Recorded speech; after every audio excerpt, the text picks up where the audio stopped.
নমস্কার বন্ধুরা, আমি সঞ্জু। প্রত্যেক দিনের মতন আজকেও দুর্দান্ত একটা রেসিপি নিয়ে চলে এসেছি। আশা করি তোমাদের ভালো লাগবে। আজকের রেসিপি পুর ভরার ঝামেলা ছাড়াই পনির কচুরি। তো দেখো, কচুরিটা করার জন্য আমি এক বাটি ময়দা আর এক বাটি আটা নিয়ে নিয়েছি। তোমরা শুধু আটা বা শুধু ময়দা দিয়েও করতে পারো, বা আমার মতন এরকম আটা ময়দা দিয়েও করতে পারো।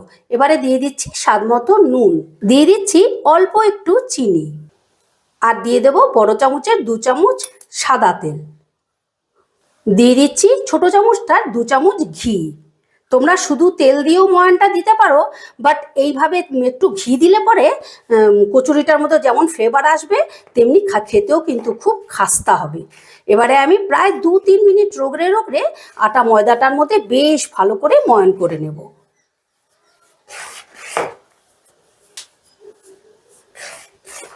দেখো, 2-3 মিনিট রগড়ে রগড়ে আমি বেশ ভালো করে ময়ান করে নিয়েছি।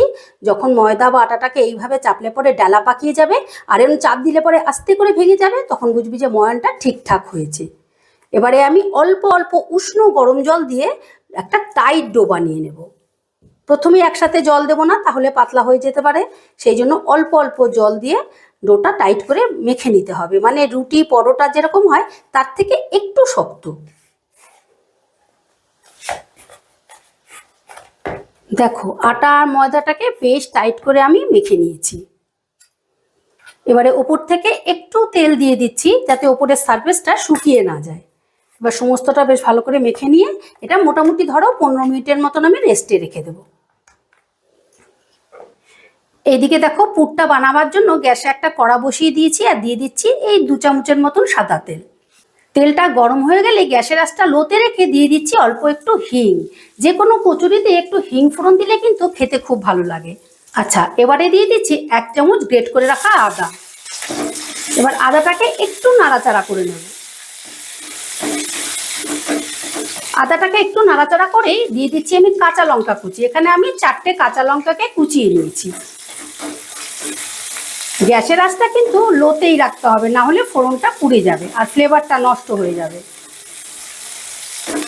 আদা কাঁচা লঙ্কাটা একটু নাড়াচাড়া করে আমি দিয়ে দিচ্ছি পনির। এখানে আমি 150 গ্রাম পনিরকে ছোট ছোট টুকরো করে কেটে নিয়েছি।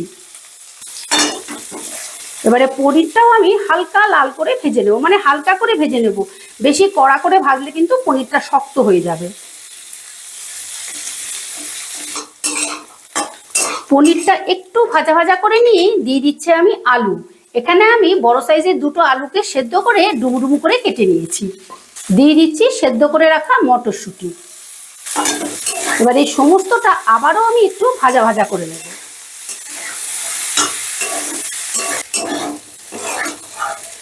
আলু মটরশুঁটি বেশ ভালো করে ভেজে নিয়ে এবারে দিয়ে দিচ্ছি গুঁড়ো মশলা। দিয়ে দিচ্ছি স্বাদ মতো নুন, অল্প একটু হলুদের গুঁড়ো, 1/2 চামচ জিরের গুঁড়ো, 1/2 চামচ শুকনো লঙ্কার গুঁড়ো, আর টেস্টের ব্যালেন্সের জন্য দিয়ে দিচ্ছি অল্প একটু চিনি। এবারে এই মশলাগুলো দিয়েও সবজিগুলোকে বেশ ভালো করে ভেজে নেব, যাতে মশলার কাঁচা গন্ধটা না থাকে। রান্নাটা বেশ শুকনো শুকনো করে আমি রেডি করে নিয়েছি। রান্নাটা ফাইনালি রেডি। এবারে নামাবার আগে দিয়ে দিচ্ছি ভেজে রাখা চিনেবাদাম, দিয়ে দিলাম অল্প একটু ধনেপাতা। এবার বাদাম আর ধনেপাতাটা দিয়েও একটু নাড়াচাড়া করে নেব, যাতে ধনেপাতার মধ্যে যে জলভাবটা আছে সেটা যেন শুকিয়ে যায়। আর এরকম শুকনো শুকনো করেই কিন্তু পুরটা তৈরি করতে হবে, তাহলেই কচুরিগুলো তৈরি করতে সুবিধে হবে। পুরটা একেবারে রেডি হয়ে গেছে। এবারে পুরটাকে আমি নামিয়ে নিচ্ছি। পুরটা নামিয়ে এভাবে ছড়িয়ে দিচ্ছি, যাতে পুরটা খুব তাড়াতাড়ি ঠান্ডা হয়ে যায়। এইদিকে দেখো, 15 মিনিট হয়ে গেছে। ডোটাকে আমি আবারও একটু ঠেসে নিচ্ছি। ডোটা অনেকটাই সফট হয়ে গেছে। ডোটা বেশ ভালো মতন ঠেসে নিলাম। এবার এটা আমি কিচেন স্ল্যাবের উপর রেখে দিচ্ছি। রেখে এটাকে আমি লেচি কেটে নেব। দেখো, এটা থেকে আমি মোটা মোটা করে 4টে লেচি কেটে দিচ্ছি। ধরো রুটির লেচি যেরকম হয় তার থেকে একটু বড়।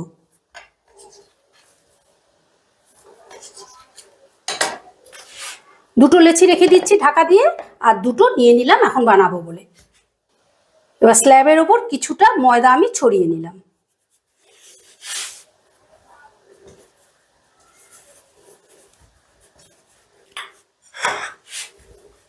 এবারে বেশ বড় করে একটা রুটি বেলে নেব।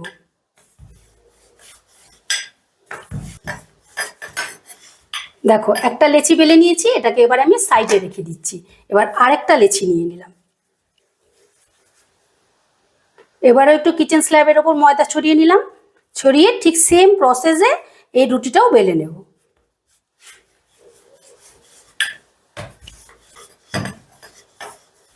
দেখো রুটিটা আমি এরকম পাতলা করে, মানে খুব একটা পাতলাও করিনি আবার খুব একটা মোটাও করিনি, নর্মালি আমরা রুটি যেরকম করি সেরকমই মোটা করেছি বা পাতলা করেছি।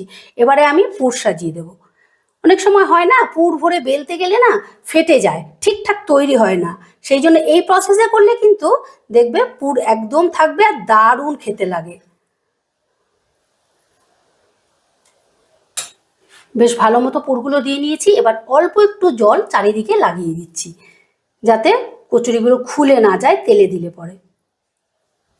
বেশ ভালো মতো জলটা লাগিয়ে নিয়েছি। এবার এই যেই রুটিটা বেলে রেখেছিলাম সেটা ঠিক এর ওপর দিয়ে এইভাবে দিয়ে দিচ্ছি। সমস্তটা বেশ ভালো করে মিলিয়ে দিয়ে এবারে আমি একটা গ্লাস নিয়ে নিয়েছি। তোমরা গ্লাস বাটি যেটা সুবিধা হয় সেটা নিলেই হবে। এবারে এর মধ্যে দিয়ে পুরিগুলোকে কেটে নিচ্ছি।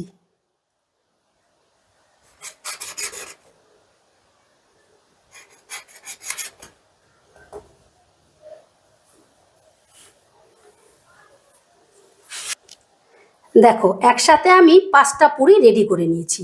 আর এইভাবে সবগুলো পুরি রেডি করে নিয়ে তারপর ভাজবো। দেখো সমস্ত পুরিগুলোকে আমি রেডি করে নিয়েছি। আচ্ছা এইদিকে দেখো পুরিগুলো ভেজে নেবার জন্য আমি গ্যাসে একটা কড়া বসিয়ে দিয়েছি আর কড়াই দিয়ে দিয়েছি বেশ খানিকটা তেল। তেলটা যখন ভালো মতো গরম হয়ে যাবে তখন আমি একে একে পুরিগুলো ভেজে নিচ্ছি। প্রথমে আমি 3টে পুরি দিলাম।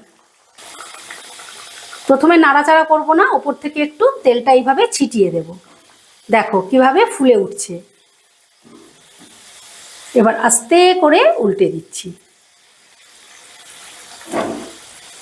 একটা পুরি থেকেও কিন্তু পুর বেরিয়ে যাচ্ছে না। এবার গ্যাসের আঁচটা মিডিয়ামে রেখে, মানে তেলটা গরম করে নিয়ে গ্যাসের আঁচটা মিডিয়াম করে দিতে হবে। মিডিয়াম করে নিয়ে ঘুরিয়ে ফিরিয়ে লাল লাল করে ভেজে নিতে হবে। আমি বেশ ভালো করে ভেজে নিয়েছি, এবারে তুলে নিচ্ছি।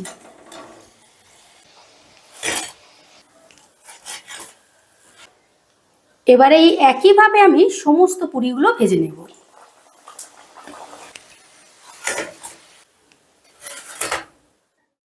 আশা করি রেসিপিটা তোমাদের ভালো লেগেছে। আর ভালো লাগলে অবশ্যই একটা কমেন্ট করে জানিও। আর আমার চ্যানেলটা সাবস্ক্রাইব করতে ভুলো না যেন। আবার দেখা হচ্ছে নতুন কোনো ভিডিওতে। ঠিক আছে, টাটা।